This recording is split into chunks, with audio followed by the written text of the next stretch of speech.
am Liz Donatelli. Welcome to Reader Seeks Romance, the #1 romance novel talk show on YouTube.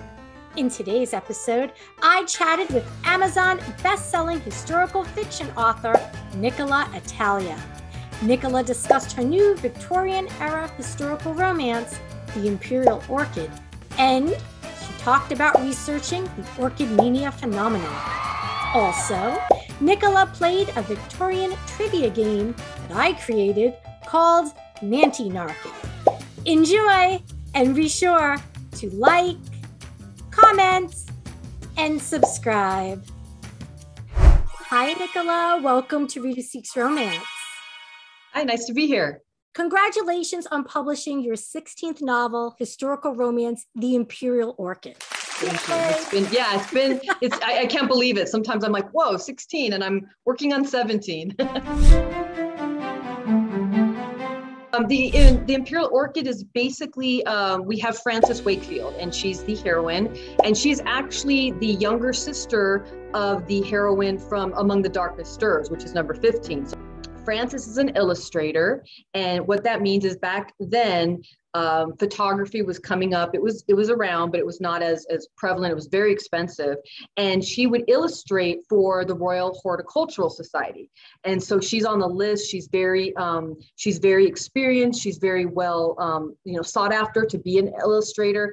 And what happens is there's a gentleman, Lord Holloway, who is putting together an expedition to find this very rare orchid. And what they think is that this orchid is kind of half myth, half legend. Maybe it exists, maybe it doesn't. And so he wants to put together an expedition team to go and look for it. And he's going to send his team to Ceylon, which is nowadays Sri Lanka. And at that time, it was British Ceylon, so it was very British, run. And so he's putting together this team, and he wants his son, who is a military hero, but also kind of falling apart. Like, he's not doing so well. His name is Miles. He wants Miles to head up the expedition, and then he's got a team that they're going to send to Ceylon, and they pick Frances. And so they send this team to Ceylon, but in the meantime, other members are joining in, and it's kind of like a little hodgepodge team. And I always like to do that, to throw in some characters. And so what we have happen is, Frances and Miles start kind of attracting, an attraction is coming together. And I won't tell you if they find the orchid, but Miles was a bit more demonstrative about his feelings, which I was wondering, is that in keeping more closely to courtship of the time? Because if a woman were to just so outwardly, oh, I love you too, that it would maybe be looked down on, or maybe she would feel that's inappropriate. So was that a conscious decision to make him more demonstrative than she? I have to really walk that fine line, because again, you really have to take yourself out of 2021 or whenever you're writing in modern times. There's so many things. There's actually a page that I always keep open, and it's all these lists of etiquette and things that women can't do. You can't go in a carriage with a man. You can't ask a man to dance. You can't dance more than 3 times, like all these like crazy rules.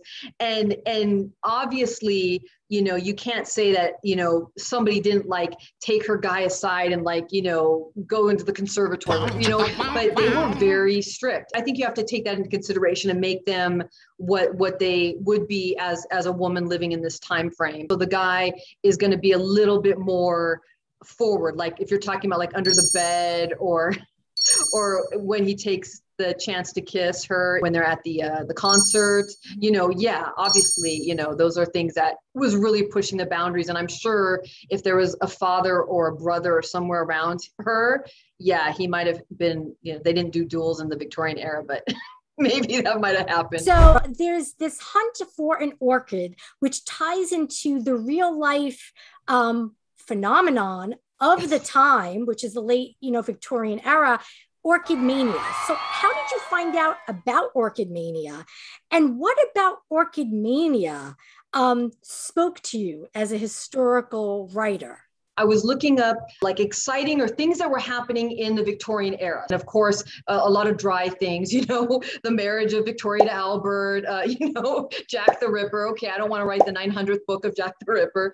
And so I came upon Orchid Mania, and I was like, never heard of it, didn't know anything about it. I know of orchids, obviously, but didn't know anything about it. And I started doing a lot of research, and it was fascinating because what happened was orchids, and you have to really put your mindset in Victorian era. We can go to any Lowe's and find an orchid, right? Like, there it is, let's buy it for $8.99. That's not the case. I mean, you really have to think these were like exotic, amazingly different flowers. And the discovery was really cool. Somebody put some packing material into some other flowers to send back to England. And by the time it got to England, and again, keep in mind, you're talking about weeks, things take to get back, maybe even a month, they bloomed. And the thing that was the packing material was actually these orchids.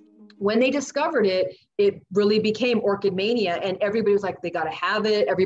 There were like these hunters that would send these people out to all sorts of, and they're back then, they were often found in tropical areas. They are found, I think a couple of them are found maybe in Canada, I'm not sure, but mostly they're in these exotic because they need moisture. So they're found in like, Ceylon or Sri Lanka. They're found in parts of Asia, and because they need that humid, moist area.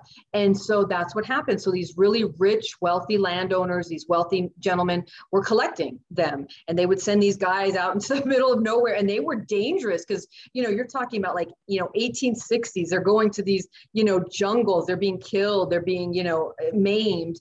And so it was really interesting. So I'm like, okay, that's it. Which is not a Victorian parlor game? Okay. A, charades. B, laughing game. C, bags o' mystery. I'm going to go with B. Laughing game, you're saying is not a Victorian parlor game. Well, you'll be surprised to learn that laughing game is a Victorian parlor game.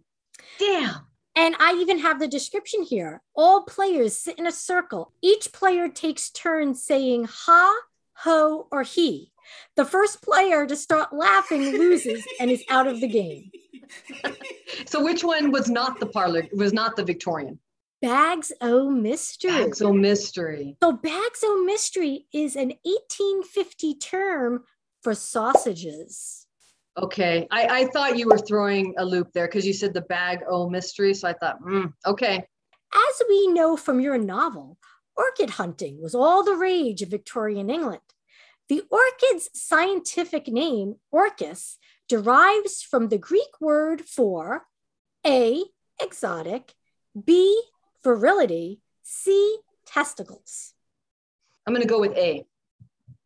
You'll be surprised to learn that orchis is derived from the Greek word for testicle. No!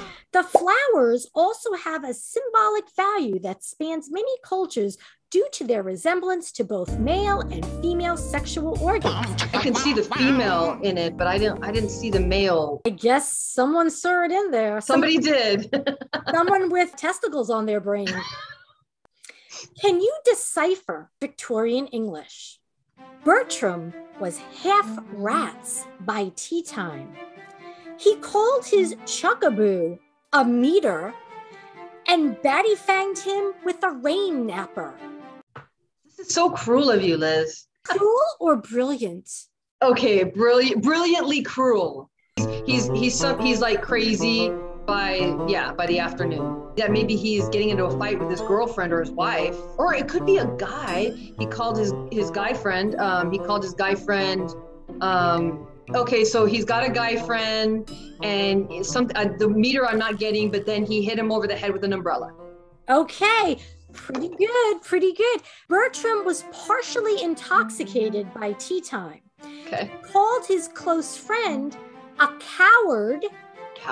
And thrashed him thoroughly with an umbrella. I think I get at least half points on that one. You do. Okay. Which is not a Victorian era job. Okay.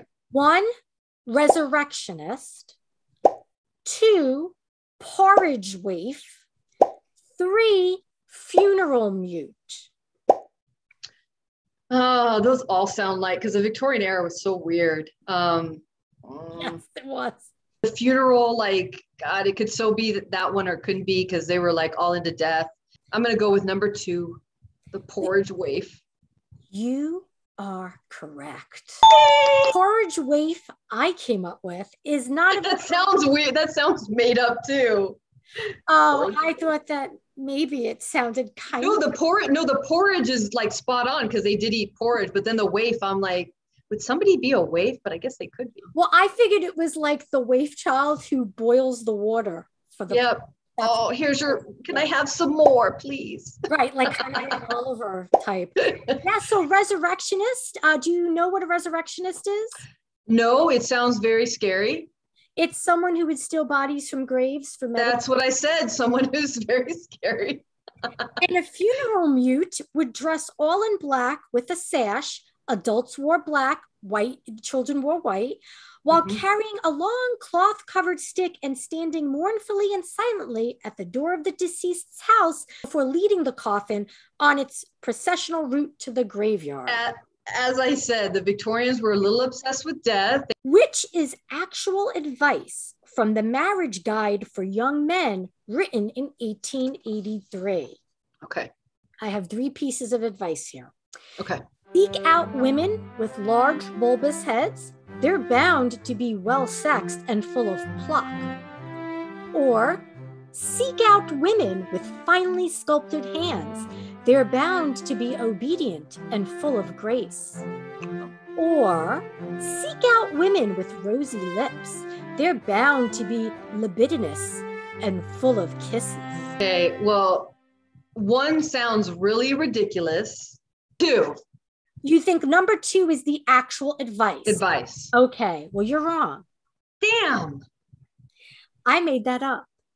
You did? I did, and I also made up rosy lips because the actual advice was seek out. Is the first one? Large bulbous heads. They're bound to be well-sexed and full of pluck. Oh my, see? The reason why I thought 2 was because finely sculpted. And I thought, oh, that sounds like something they're looking for. Nice hands, obedient. They want obedient wives, right? Nobody wants a wife that talks back.